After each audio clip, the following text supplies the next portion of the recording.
ओम मंगलम भगवान विष्णु मंगलम गुरुदेव मंगलम पुण्यकाक्ष मंगलाय तनोहरि गुरु ब्रह्मा गुरु विष्णु गुरुदेवो महेश्वरा गुरु साक्षात परब्रह्म तस्मै श्री गुरुवे नमः।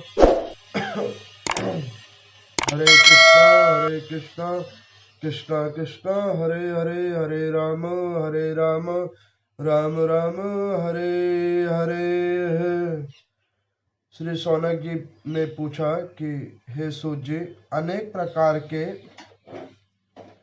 पाखंडों से भरे हुए इस संसार, इस भयंकर कली काल में हम भगवान मधुसूदन को किस प्रकार प्राप्त कर सकेंगे। सूत जी ने कहा कि हे महर्षियों, दशरथ नंदन श्री रामचंद्र जी महाराज जब परम धाम को चले गए, उनके दीर्घ काल के पश्चात द्वापर में जब दुष्ट राजाओं के भार से ये पृथ्वी पीड़ित होने लगी, उसी समय साक्षात भगवान नारायण देवताओं के कार्य सिद्ध करने के लिए, पृथ्वी का भार उतारने के लिए वासुदेव जी के कुल में अवतरण हुए। फिर नंद के वज्र में, नंद के यहाँ पे ब्रज भूमि में वो गए। वहां उनके द्वारा पूतना का नाश हुआ, तृणवर्त मारा गया, दही से भरा हुआ छकरा उलट दिया। कलयुग में पहुंचने से पहले कलिक ही समान कालिका नाग का दमन किया, प्रलंबासुर का संहार किया। तत्पश्चात श्री कृष्ण ने अपने हाथ से गोवर्धन पर्वत को उठाकर इंद्र के कोप से गोकुल की रक्षा की। उनका गौओं के इंद्र पर अभिषेक हुआ और इंद्र का अहंकार दूर किया। फिर भगवान ने रास क्रीड़ा की। उसके बाद केशी दानव मारा गया। फिर वह अक्रूर के कहने पर मथुरापुरी में गए। वहां भी भगवान श्री कृष्ण ने कुवल या पीड़ हाथी और मलराज चारुण को मौत के घाट उतारा। दैत्यों के स्वामी भोजराज कंस को भी मार गिराया। उग्रसेन को मथुरा का राजा बनाया। जरासंध की असंख्य भयंकर सेना का संहार किया।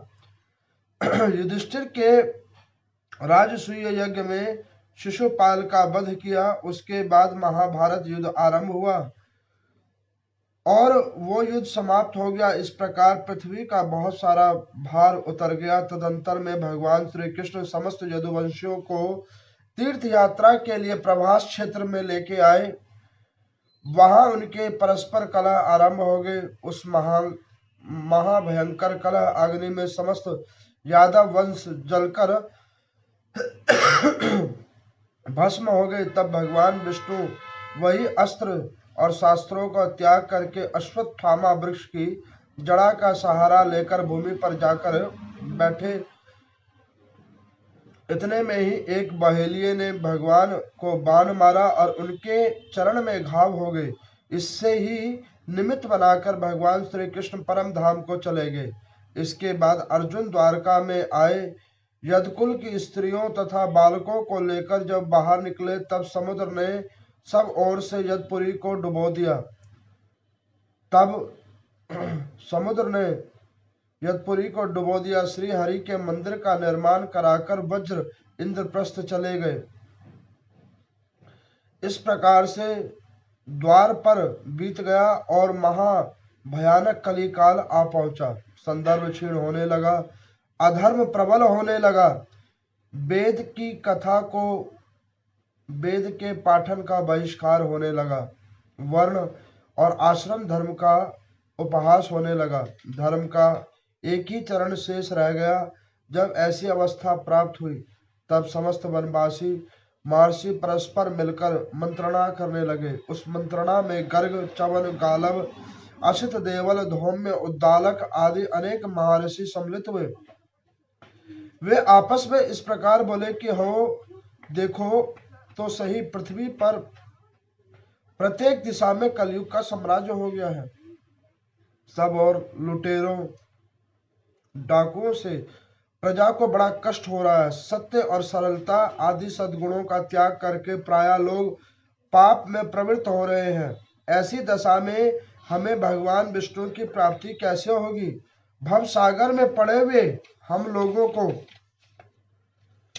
कौन उद्धार करेगा? भगवान पुंडरीकाक्ष के बिना इस कलयुग में हम कैसे रहेंगे? इस प्रकार से जब वह तपस्वी महर्षि दुखी हुए एवं चिंतित हो रहे थे, उस समय महर्षि उद्दालक ने उन सब से कहा कि हे मुनिवरों, हम लोग शीघ्र ही ब्रह्मलोक चले हैं और ब्रह्मा जी से पूछे कलयुग में भगवान विष्णु की स्थिति कहाँ है, क्योंकि कली काल में भगवान के बिना संसार में कौन रहेगा।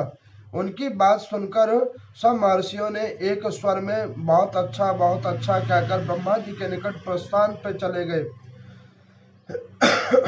वहां पर ब्रह्मा जी का दर्शन करके उनके श्री चरणों में प्रणाम किया। इस प्रकार स्तुति की कि हे कमलो उद्भन, आपको नमस्कार है। अक्षय अविनाशी चतुरानन, आपको नमस्कार है। हे पितामह। इस प्रकार से उनकी वार्ता को सुनकर मुनियों के इस प्रकार स्तवन पर ब्रह्मा जी बहुत प्रसन्न हुए।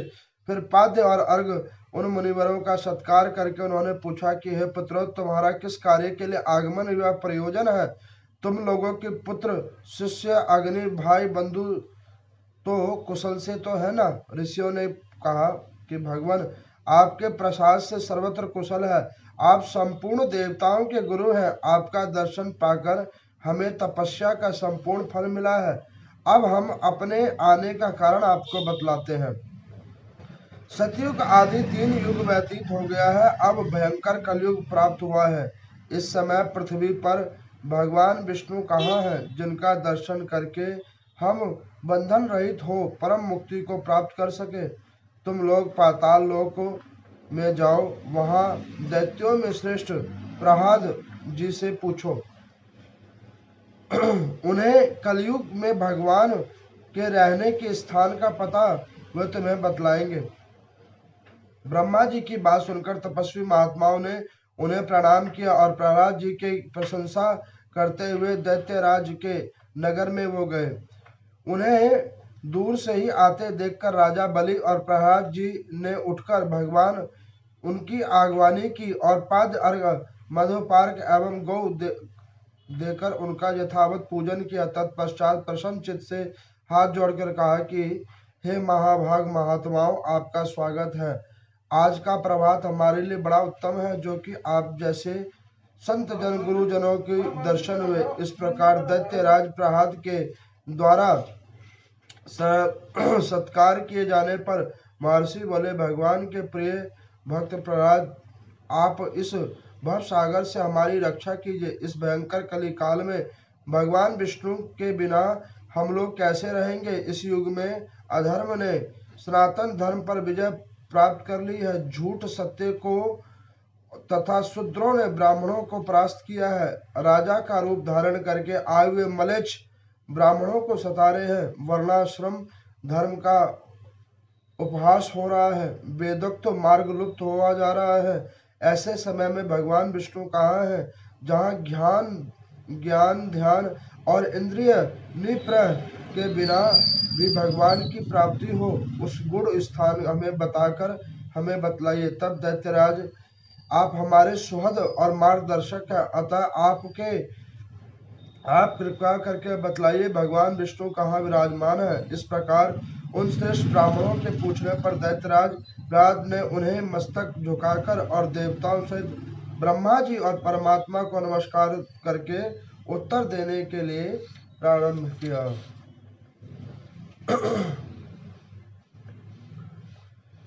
कल की कथा में मैंने आप लोगों को प्रभास खंड की संपूर्ण मैंने आपको बतलाया था। प्रभास खंड में अंतिम कथा थी महर्षि च्यवन ऋषि की, जो मैंने आपको कथा श्रवण करवाई थी।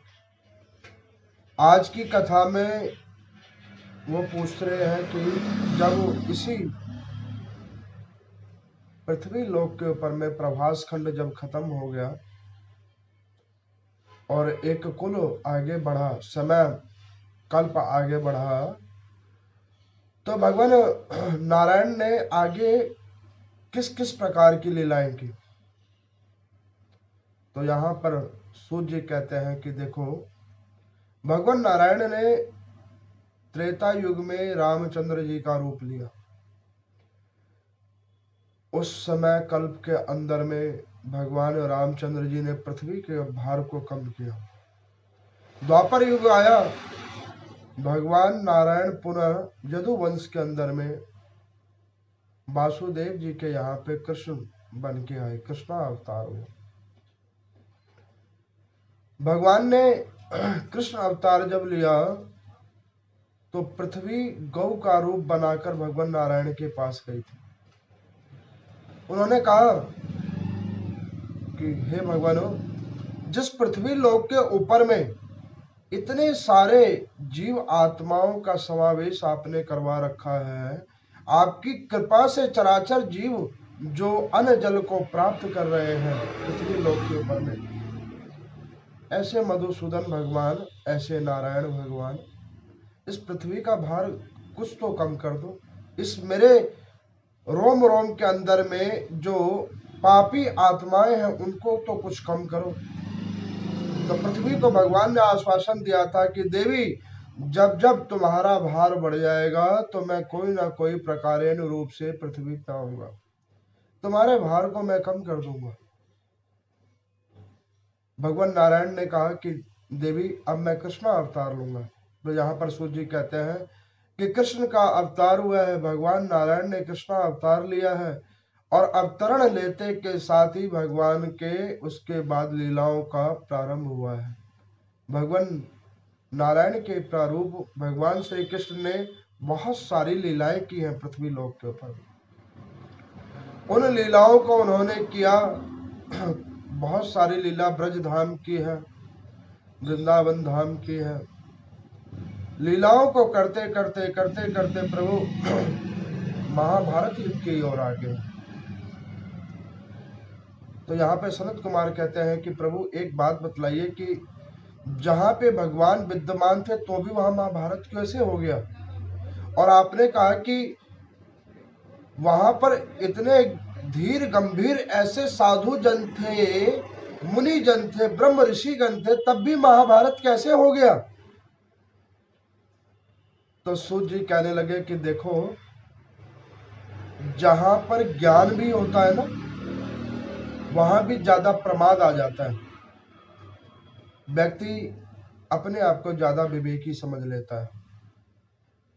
महाभारत का युद्ध हुआ तो उन्होंने कहा कि वहां तो साक्षात गंगा के पुत्र भी थे, जो अजय थे, वो कौरवों और पांडवों को तो समझाते। तो वो हंसकर कहने लगे कि जब वो भगवान नहीं समझा पाए तो वो कैसे समझाते? तो उन्होंने कहा कि फिर इस प्रकार से वो समय कल्प बीता, महाभारत का युद्ध खत्म हुआ, युधिष्ठिर आदियों को उनका स्थान दे दिया गया, धर्मराज की गद्दी पे युधिष्ठिर को बिठा दिया गया। उसके बाद भगवान का यदुवंश हुआ।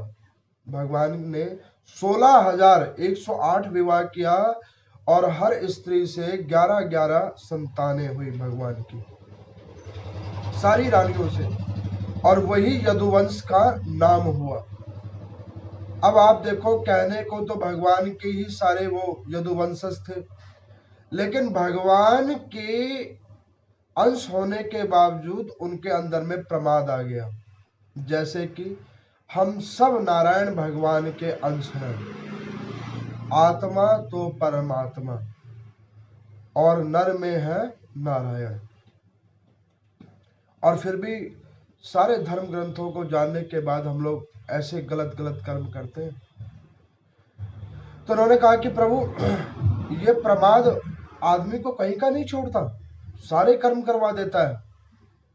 उन यदुवंशियों के अंदर में इतना दम आ गया कि हम भगवान श्री कृष्ण की संतान है, उन्होंने सत्य कर्म को छोड़कर दुष्कृत कर्म करना प्रारंभ कर दिया। उससे भगवान खुद दुखी हो गए। तो भगवान ने मन विचार बनाया कि जहां पर अपने से उत्पत्तित जीवात्मा ऐसे कर्म करने लगे तो इस युग का समापन होने का समय कल्प आ गया है। भगवान नारायण के रूप भगवान श्री कृष्ण उनके मन विचार में आया कि इनका अब क्षय विच्छेद हो जाए। अब उन्होंने क्या करा, समय जब आदमी का खराब होता है तो आदमी की बुद्धि विवेक भी खराब हो जाती है, सही वार्ता भी असत्य लगती है। उन यदवंशियों ने क्या किया कि कुछ यदवंशियों बालक ने, ब्रह्म तेजस्वी संत वहां पे थे, भार्गव मुनि वहां पे थे, गालव मुनि वहां पे थे और उद्दालक मुनि वहां पे तपस्या कर रहे थे। उन ऋषियों को जाकर एक स्त्री का रूप बनाया और पेट के अंदर में कपड़े का गांठ बांधकर एक बालक ने जाकर उन संत का परिहास किया, तपस्या करते हुए संतों का परिहास किया और जाकर मुनि से पूछा कि हे मुनि, आप कृपा करके बतलाइए कि इस 9 महीने की गर्भवती महिला के पेट में कौन सा बच्चा है। अमित तेजस्वी वो संत, उन लोगों ने देखा कि है ये यदुकुल के, और इन यदुकुल के बच्चों जो साक्षात नारायण के अंशज है, उनमें इतना अभिमान, इतना इनके अंदर में दंभ और संतों का अपमान करने का इन्होंने जो ऐसा प्रयास किया है, इसका इन्हें फल भोगना पड़ेगा। उन संतों ने आशीर्वाद के बजाय श्राप दिया और श्राप देकर उन बालकों को कहा कि देखो हे युवकों, तुमने जिस प्रकार से असत्य मिथ्या बोलकर हमारा आपने मजाक बनाया है, उसी प्रकार से अब तुम्हारे ही गर्भ से 9 महीने बाद एक सूल उत्पन्न होगा और वो सूल जल की ढेरी में उत्पन्न होगा और उससे एक अग्रभाग का कटने वाला ऐसी घास उत्पन्न होगी और उस घास के ही अग्रभाग से तुम सबका विनाश होगा। ऐसा श्राप देकर वो ऋषिगण चले गए। जाकर भगवान के पास गए और कहा कि प्रभु, आपके बच्चों ने ऐसा हमारा अपमान किया है और हमने जाकर उन्हें ये श्राप दे दिया है। तो भगवान श्री कृष्ण कहने लगे कि हे ऋषियों, आप मन में दुख मत करो, ये तो मैं ही चाहता था कि ऐसे इनको हो। मैं वैसे श्राप दे नहीं सकता था, आपने माध्यम बना दिया और इनको इनके कर्मों का फल मिल गया। कई लोग ये कहते हैं ना कि पंडित जी जो पाप कर्म करता है वो बहुत तरक्की करता है। नहीं, तरक्की नहीं कर सकता, उसके प्रारब्ध है, वो उसको मिल रहे हैं। किए हुए पाप कर्मों का फल तो मिलेगा और पूर्ण रूपेण मिलेगा। उसका फल वो स्वयं भी भोगेगा, परिवार भी भोगेगा, बांधव भी भोगेंगे और कुल भी भोगेगा। उन यदुकुल का, उस यदुवंश का पाप कर्म भोगने के लिए उन सबको प्रलय की कामना होने लगी और उस प्रलय के अंदर में एक नदी सरोवर के किनारे एक कुशा उत्पन्न हुई जो देखने में एक घास है, लेकिन अगर आप उसको स्पर्श कर दो तो आपका हाथ भी काट देगी। इतनी तेज धार की वो कुशा उत्पन्न हुई। उस बालक ने, जिस बालक ने ऐसा जाकर यदुवंशी, उस बालक ने जिसने उन संत का परिहास किया था, तो उसके गर्भ से ऐसा ही वो भार रूप से निकला वो कुशा, शरीर का ही एक अंश के रूप में कुशा निकला और वो कुशा ही उनकी मृत्यु का प्रमाण बन गया। फिर भगवान श्री कृष्ण ने जरासंध आदियों का मार मर्दन किया, युधिष्ठिरों को भी, आदियों को उनका पुत्र दे दिया। अर्जुन को कहा कि अर्जुन, अब जीवन में कुछ शेष बचा नहीं है और इस कल्प में मेरे निमित्तार्थ और कुछ बचा नहीं है। अब इस कल्प का यहीं पे विसर्जन होना प्रारंभ होगा, द्वापर युग का यहीं पे विसर्जन होना प्रारंभ होगा। अर्जुन को बुलाया और अर्जुन भगवान श्री कृष्ण के को मिलने के लिए गए इधर भगवान श्री कृष्ण ने पहले ही जरासंध को, जिसका संहार भगवान श्री कृष्ण जी के द्वारा हुआ था, जिनके माध्यम से हुआ था, जो चीर अवस्था के रूप में वहां पर वृक्ष रूप बनकर बैठ गया था, वहीं पे भगवान श्री कृष्ण पृथ्वी पर बैठे और एक बहेलिए को, भील जाति के बहेलिए को भगवान ने अपनी इच्छा से उसके मन के अंदर में एक भाव डाला और उसने बाण तो चलाया था तोते को मारने के लिए, और वो बाण भगवान श्री कृष्ण के घाव पांव में जाकर लगा और उससे एक घाव उत्पन्न हुआ और भगवान श्री कृष्ण ने उस घाव को ही अपना निमित्त बनाकर अपने शरीर का विसर्जन वहां पे कर दिया। इस प्रकार से जब भगवान श्री कृष्ण ने अपने शरीर का विसर्जन कर दिया तो अर्जुन द्वारका के अंदर गए। यदुकुल की जितनी भी रानियां थी, पटरानियां थी, बालक थे, उन लोगों को जैसे ही द्वारका के पुर से लेके आने लगे तो वहां पर समुद्र का प्रकोप आया और प्रकोप में सब कुछ जलमग्न हो गया। केवल एक द्वारकापुर का महल छोड़ के बाकी सब कुछ जलमग्न हो गया और जलमग्न होने के बाद में वहां पर कुछ भी नहीं बचा। इधर वो उनको लेकर हस्तिनापुर के पास में आए और हस्तिनापुर जब वो बचे हुए यदुवंशियों को लेके आए तो अर्जुन की छत विछत हालात को देखकर युधिष्ठिर ने पूछा कि हे अर्जुन, तुम भगवान श्री कृष्ण से मिलने के लिए गए थे और तुम्हारी ये हालात ऐसी कैसे हो गई? तो कहने लगा कि भैया, मेरे पास कोई प्रश्न जो आपने पूछे हैं उसका कोई उत्तर नहीं है। तो युधिष्ठिर ने पूछा, ऐसा क्यों? क्या तुम किसी असहाय की मदद करने में असमर्थ हो गए? किसी बाल विधवा अथवा महिला और रोगी की मदद करने में तुम असमर्थ हो गए? या तुमने किसी को दान देने का वचन दे दिया और दान देने में असमर्थ हो गए? तो कहने लगे कि नहीं, ऐसा कुछ भी नहीं हुआ। तो उन्होंने कहा, फिर ऐसी तुम्हारी हालात कैसे हो गई? तो कहने लगे कि प्रभु, अब आपको मैं क्या बतलाऊं कि भगवान श्री कृष्ण अपना ये कर्म फल भोग कर इस पृथ्वी के ऊपर से अपना लीला अवतरण को संपन्न करके पुनः जो है बैकुंठ जा चुके हैं। ये बात जब सुनी तो वहां पे कुंती का रोते रोते शरीर विसर्जन हो गया। शरीर विसर्जन होते के साथ ही पांडवों ने अपनी माता का देहोत्सर्ग किया। एकोदिष्ट करने के बाद में उस पांडवों के कुल में बैठे हुए राजा परीक्षित, जो केवल अभी 12 वर्ष की आयु के हैं, उनको जाकर ये साम्राज्य पकड़ा दिया और कहा कि इसको नीति और शास्त्र के अनुसार चलाओ। तो यहाँ पे सूजी से कई ऋषियों ने पूछा कि प्रभु, ऐसे 12 वर्ष के बालक को पकड़ा दिया, उसने शासन कैसे किया? तो सूजी कहते हैं कि देखो, सनत कुमार आदि जो थे उनकी आयु केवल 6 वर्ष की थी, उससे ऊपर उनकी आयु नहीं बढ़ी, जो ब्रह्मा जी के ओजस पुत्र थे। लेकिन वो सारे वेदों को जानने वाले, सारे शास्त्रों को जानने वाले थे। क्यों? क्योंकि उनके ऊपर में हरि की कृपा थी, ब्रह्मदेव की कृपा थी।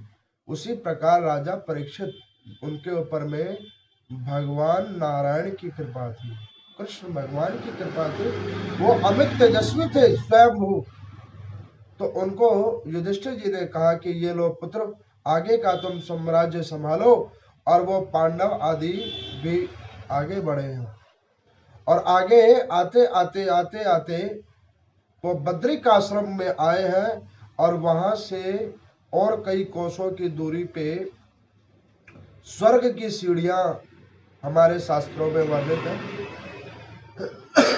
ऐसे स्वर्ग की सीढ़ियों के ऊपर में वो चढ़ते चढ़ते चढ़ते चढ़ते कुछ काल तक में सारे भाइयों ने अपने अपने शरीर का विसर्जन किया है। द्रौपदी ने अपने शरीर का विसर्जन किया है। केवल युधिष्ठिर और युधिष्ठिर के साथ एक श्वान भैरव रूपेण कुत्ता, वो उनके साथ स्वर्ग तक गया और धर्मराज की गद्दी पे जाकर युधिष्ठिर जी बैठे हैं। इस प्रकार से द्वापर युग की समापन हुई है। राजा परीक्षित धर्मात्मा राजा बने। कलयुग का चरण उतरा। उन्होंने देखा कि एक दुष्कर व्यक्ति आया, उसने एक हाथ में लाठी ले रखी है और एक पांव से वो गौ को लात मार रहा है और लाठी से बैल को मार रहा है। उसको देखकर राजा परीक्षित ने क्रोध में आकर कहा कि हे राजन, ये आप क्या कर रहे हो? तो उन्होंने कहा कि ये पृथ्वी के ऊपर में जो पाप कर्म बढ़ रहा है उसका मैं अवतरित रूप हूं। मेरा नाम है कलिक, मैं ही कलिक हूं और मैं ही कलयुग हूं। तो यहाँ पे कलयुग का वर्णन कर रहे हैं और उसके बाद में उस कलयुग का समावेश आया है। कलयुग आने के बाद में राजा परीक्षित के भी आगे आप लोगों ने कई भागवत कथाओं में कथा श्रवण की है, उनकी क्या क्या कथाएं हुई है, वृतांत हुई है। लेकिन स्कंद पुराण में कहा जाता है कि राजा परीक्षित जब उन्होंने देख लिया कि कलयुग का समावेश आ चुका है और उन्हें श्राप मिल गया तक्षक का, और उन्होंने भागवत महात्म को सुना, उसको ग्रंथ को श्रवण करने से अपने जीवन काल का उन्होंने कर्म फल भोगा और कलयुग का समावेश हुआ। फिर सारे ब्रह्म ऋषियों ने जाकर भगवान ब्रह्मा से पूछा कि प्रभु, इस कलयुग के अंदर में देखो वेद पाठन लुप्त हो गया, वेदों का पढ़ना लुप्त हो गया। लोगों को उन कथाओं में आनंद आने लगा जिसमें लोभ, प्रपंच और नाना प्रकार की मिथ्या भाषण होने लगी। वो कथाएं लोगों को अच्छी लगने लगी, देव पूजा बंद होने लगी, नाना प्रकार के क्रूरता आने लगी। समाज के अंदर में गौ, ब्राह्मण, तुलसी के अंदर में लोगों का सम्मान खत्म होने लग गया। जगह जगह जगह जगह असत्य वाचन होने लगा, नीति विरुद्ध कार्य होने लगा। ऐसे ऐसे अघोर कर्म होने लगे कि अपना धन स्वयं ही व्यक्ति चोरी करने लगा। ऐसी कृतक्रियाओं को देखकर उन महर्षियों ने जाकर पूछा ब्रह्मा जी को कि हे प्रभु, अब इस पृथ्वी लोक के ऊपर में इस कलयुग के अंदर में कैसे लोगों का उद्धार होगा? भगवान पृथ्वी में किस स्थान पे जाकर बैठेंगे? तो ब्रह्मा जी ने उत्तर दिया कि देखो, आप लोग घबराओ नहीं, कलयुग सबसे छोटे चरण का युग है। लोग कर्म जो कर रहे हैं, ये जो हो रहा है, सब प्रभु की धारणा है और यहाँ कम ही समय में, कम ही कल्प के अंदर में भगवान आएंगे। तो उन्होंने कहा कि प्रभु, फिर हम लोग कहाँ रहेंगे? तो उन्होंने कहा कि देखो, पृथ्वी के नीचे पाताल के अंदर में दैत्यराज बलि है, प्रहलाद है, जो चिरंजीवी हैं।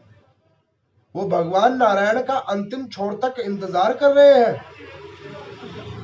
वो पाताल के अंदर निवास कर रहे हैं। वही आपको बतलाएंगे कि भगवान अब कहाँ आएंगे। अब वो सारे ब्रह्म ऋषि आए, उन्होंने जाकर पूछा कि हे राजा बलि, हे प्रहलाद जी, कृपा करके आप मुझे बतलाएं कि भगवान अब कहाँ आएंगे। राजा बलि और प्रहलाद जी ने भगवान के द्वारा पूजित उन ब्रह्म ऋषियों को प्रणाम किया, नाना प्रकार से उनका पूजन विधान किया और जाकर उन्होंने कहा कि हे देवों, आप चिंतित मत हो, हम लोग रसातल के अंदर में भगवान का इंतजार करेंगे और आप कंदराओं के अंदर में जाकर भगवान का इंतजार करो। आप लोग देखते होंगे, मैंने कुछ टाइम पहले एक वीडियो देखी कैलाश मानसरोवर की। वहां पर एक व्यक्ति बीच बर्फ के अंदर में कहां से आया, भगवान शंकर के दर्शन करके, उस पर्वत के दर्शन करके, और फिर वापस वो कहां चला गया, वो किसी ने नहीं देखा। ये वीडियो हमारी जो वहां पर आर्मी बैठती है उसने कैप्चर किया। अब बर्फ -27 डिग्री सेल्सियस की वहां पे तापमान है, और उस तापमान के अंदर में वो महात्मा कहां से आया, दर्शन किए, अपनी जगह पे चला गया। उसके बाद किसी को वो दिखा नहीं। अब उस ड्रोन से जो कैप्चर्ड वीडियो है उसमें ऐसे कई बार ऐसे कई संतों को देखा गया। फिर लोग पूछते हैं ना कि वो ब्रह्म ऋषि कहाँ गए, वो यही है, इसी पृथ्वी लोक पे है। वो शुष्क रूप में कहां कहां बैठे किसी को नहीं पता। आप लोग कई जगह पे देखते हो ना, पृथ्वी के अंदर से कोई मूर्ति निकल रही है। कई जगह पे आप स्मरण करते हो कि कहीं शिवलिंग निकल गया, कहीं हनुमान जी निकल गए, कहीं माता निकल गई, नारायण भगवान निकले। ये कैसे निकल रहे हैं?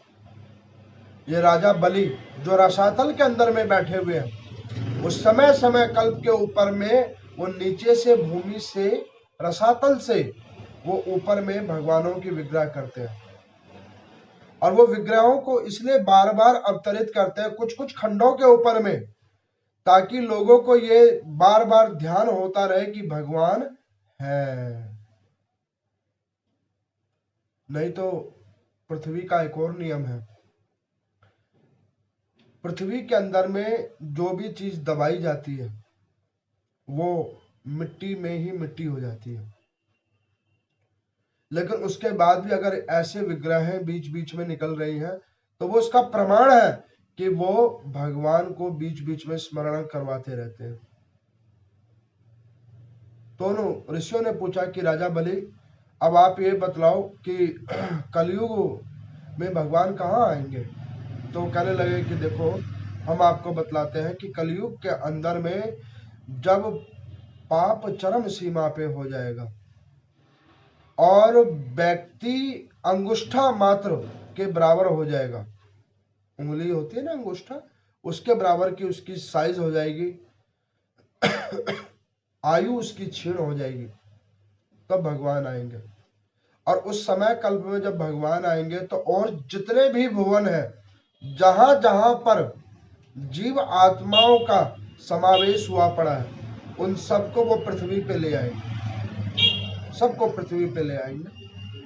अब पृथ्वी पे आने के बाद में वो सारे तत्व एक जगह एकत्रित करके जलमग्न कर दिए जाएंगे और इन युगों को संपन्न कर दिया जाएगा। ये हमारे धर्म ग्रंथ और ये शास्त्र कहते हैं।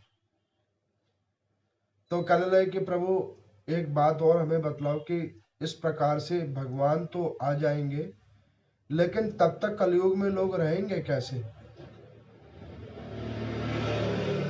तो उन्होंने कहा कि देखो, जैसे अमावस की रात हो और जुगनू उड़ रहे हो, जुगनू होता है, और उस जुगनुओं की जो किरण होती है जो जगमगाता है, उसको देख के व्यक्ति जैसे आस करता है कि वहां पे कोई रोशनी का केंद्र है अथवा वहां पे रोशनी मिल सकती है, उसी प्रकार व्यक्ति पाप कर्म करके तो जुगनुओं का आसरा लेके रहेगा, और पुण्य कर्म करके शास्त्रों की पूजन अध्ययन करके देव पूजन आदियों को कर्म करके व्यक्ति सूर्य की किरणों के समान रहेगा, और पाप कर्म करने वाला जुगनुओं की किरण को देख के रहेगा। ऐसे करके वो रहेगा। तो यहाँ पर वो कहते हैं कि फिर और कलयुग में क्या होगा। तो कहने लगे राजा बलि कि हे महाराज, आपको हम क्या बतलाएं, हमें जो प्रभु ने बतलाया है वो हम बतलाते हैं कि जगह जगह समय समय कल्प कल्प पर पृथ्वी का भार कम करने के लिए भगवान आपदा विपदा देंगे, प्रकोप होगा। तो कहने लगे कि कैसे कैसे प्रकोप होंगे। तो कह रहे कि प्रकोपों का केंद्र जो है वो समुद्र से उत्पन्न होगा। जल में उष्ण ताप उत्पन्न होगा, ताप से पृथ्वी में मंचन होगा, और मंचन के बाद में नाना प्रकार की व्याधियों के रूप में उत्पन्न होगा। रोग उत्पन्न होंगे, व्याधि उत्पन्न होगी, भूकंप आएंगे, ज्वालामुखी आ गई, कहीं पे कुछ चीज फट गया, कहीं पे कुछ चीज टूट गया। नाना प्रकार कर्मों से जीवात्मा आएंगे और जाएंगे, बहुत सारे कृत कर्म होंगे। तो उन्होंने कहा कि फिर अब हम लोग कहाँ पे जाकर बैठे और आप लोग क्या करोगे? तो उन्होंने कहा कि आप लोग सब धर्म ग्रंथों के अंदर में जाकर बैठो, कंदराओं के अंदर में बैठो, और हम लोग रसातल के अंदर में रहेंगे। और रसातल के अंदर में जो खनिज भाग है वही राजा बलि है। रसातल के अंदर में जो तरल भाव है वही राजा बलि है। आप देखते हो कि पृथ्वी के अंदर से सोना निकल जाता है, पृथ्वी के अंदर से हीरा निकलता है, तेल निकल रहा है, नाना प्रकार के तत्व, पोषक तत्व निकल रहे हैं। अच्छा, पृथ्वी के अंदर में बीज डाला जाता है और वो पौधा बन जाता है। कैसे पौधा बन जाता है? वो उसके अंदर में ऐसी क्या गुण तत्व आ जाते हैं कि उससे कोई वृक्ष बनता है। तो वो गुण तत्व राजा बलि प्रदान कर रहे हैं पृथ्वी को। समय समय कल्प कल्प के बाद में धीरे धीरे धीरे धीरे सब कुछ खत्म हो रहा है। तो वो कह रहे हैं कि शरद कुमार जी ने कहा कि हे सूर्य, एक चीज और बतलाओ कि ऐसे कल्प कल्प करके कलयुग खत्म होगा तो उसमें जीव आत्माओं का और फिर क्या होगा? तो कहने लगे कि देखो, जिस प्रकार से कोई व्यक्ति कोई अनाज को खाता है और उस अनाज को अगर आप पका के 2 दिन रख लो तो उसमें से धीरे धीरे धीरे धीरे स्मेल आने लग जाती है ना, वैसे ये हमारा मानव शरीर है जो उन्हीं अन्नों को खाता है और उस अन्न को खाने के बाद में इसमें वृद्धि होती है और उन्हीं वृद्धियों के साथ में ये शरीर भी एक दिन जैसे अन्न सड़ जाता है वैसे ये शरीर भी सड़ जाएगा। और उसके बाद में वो कहते हैं कि इस कलयुग के अंदर में जीव आत्मा का प्रथम और अंतिम प्रसारण रूप ये है कि पृथ्वी के ऊपर में जहां जहां धर्म ग्रंथ है, देव स्थान है, वहां वहां जाकर भगवानों की पूजा उपासना की जाए। इसलिए कि आप देखो कि पृथ्वी पे भगवान ने जन सुलभ कितना कर दिया। देखते हो जगह जगह मंदिर है, जगह जगह धर्म ग्रंथों की कथा वाचन हो रही है, नाना प्रकार के बहुत जगहों पे पूजा पाठ भी हो रहा है, पाप कर्म भी फैल रहा है और ऐसे दैविक कार्य भी हो रहे हैं। यही दैविक कार्य धीरे धीरे धीरे धीरे समय कल्प को बढ़ाएंगे और इस कल्पों के अंदर में ये व्याधियां और प्रकोपों के माध्यम से जीव आत्मा आएंगे और चले जाएंगे। तो यहाँ पर उन्होंने सूक्ष्म वर्णन किया है और कहा है कि ये स्कंद पुराण की जो कथा है वो अंतिम कथा जो है इसकी वो द्वारकापुरी में जाके संपन्न हुई है। तो वो आगे की आप लोग 2 दिन के अंदर में वो कथाओं को सुनोगे, द्वारकापुरी की कथा सुनोगे।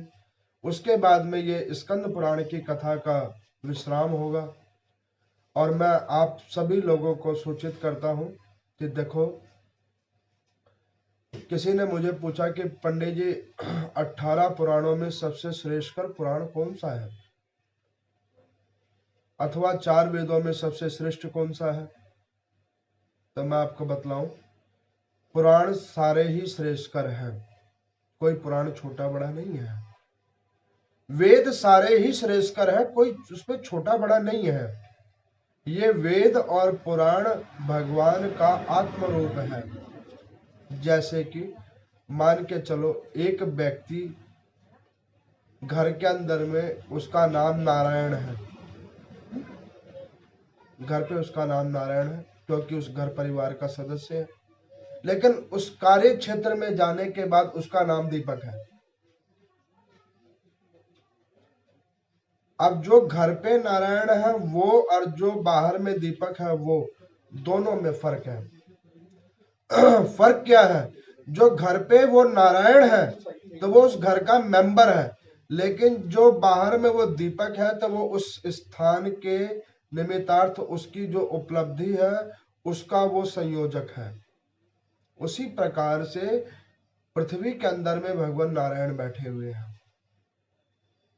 वो सब में है। लेकिन इन धर्म ग्रंथों में, देव स्थलों के अंदर में, पवित्र तीर्थ स्थलों के अंदर में वो प्रारूपेण रूप से वहां पर बैठते हैं। जैसे कि और दूसरा मैं आपको उदाहरण दूं, एक व्यक्ति का होता है ऑफिशियल एड्रेस और एक होता है परमानेंट एड्रेस। परमानेंट एड्रेस क्या है कि जहां पर वो मिलेगा ही मिलेगा, और ऑफिशियल एड्रेस वहां पे है जहां पे उसका कार्य क्षेत्र है और उस कार्य क्षेत्र पे वो अपना फोकस करता हो, उसे ऑफिशियल एड्रेस कहते हैं।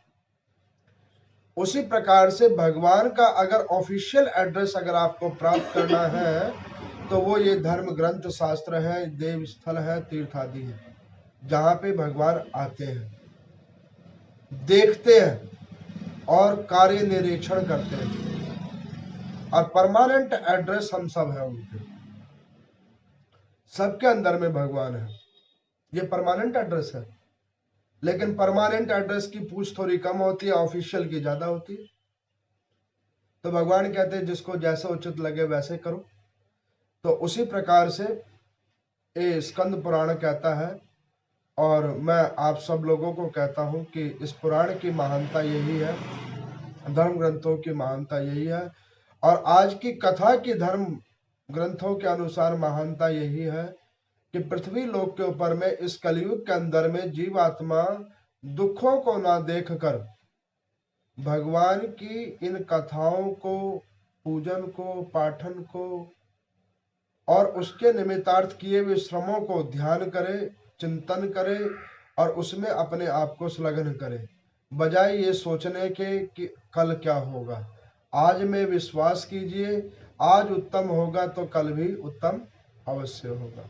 तो जो इस प्रकार से ऐसे शुद्ध विचार भावों से भगवान की कथाओं को श्रवण करेंगे, इसमें श्रद्धा निष्ठा जागृत करेंगे, गौ ब्राह्मण तुलसियों में जो निष्ठा को धारण करेंगे, उनका कल भी कल्याण था, आज भी कल्याण है और कल भी कल्याण होगा। ओम नमो नारायण।